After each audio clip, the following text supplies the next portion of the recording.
The initial flight was from the 5,400-foot runway at the Renton Municipal Airport, adjacent to the Boeing Renton plant where the new jet transport was built. The airplane weighed in at 110,000 pounds for the flight.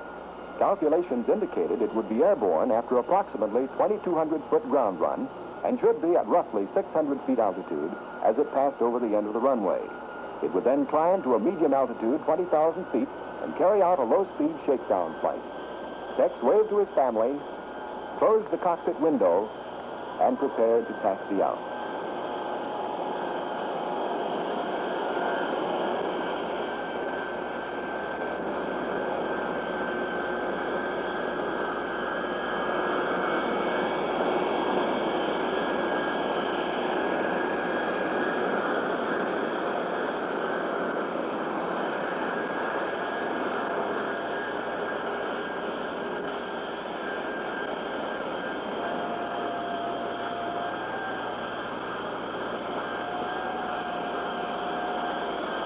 Boeing 707, cleared to down the active runway into position at the south end. Roger. Renton Tower, this is a radio truck. Permission to cross the runway requested. Radio truck cleared to cross the runway. Renton Tower is Boeing 707. We're cleared to come up on tower. 707, roger.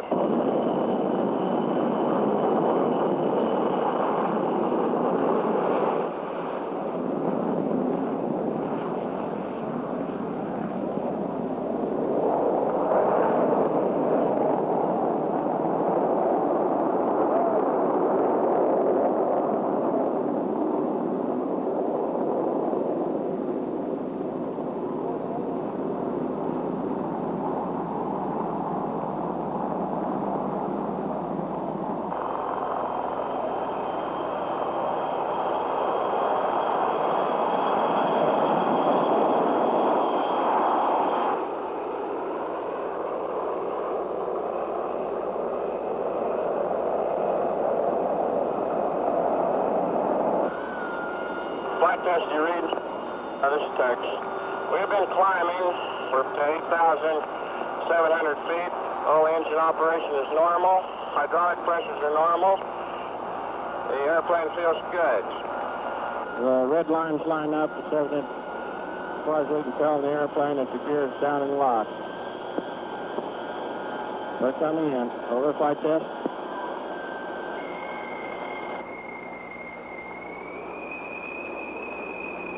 One hour and 25 minutes after takeoff, the new Boeing lined up for landing on the main runway at Seattle's Boeing Field.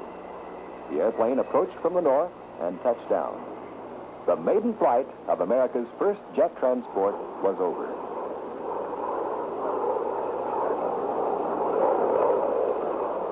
The airplane taxied in, and when it had been parked, the pilot and co-pilot were congratulated by William M. Allen, president of the Boeing Airplane Company, George Martin, chief engineer, and George Shirer, chief of technical staff.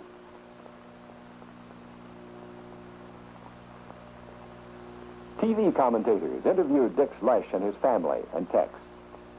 Flight test data gathered during this initial flight was analyzed, and the airplane was immediately prepared for a flight the following day.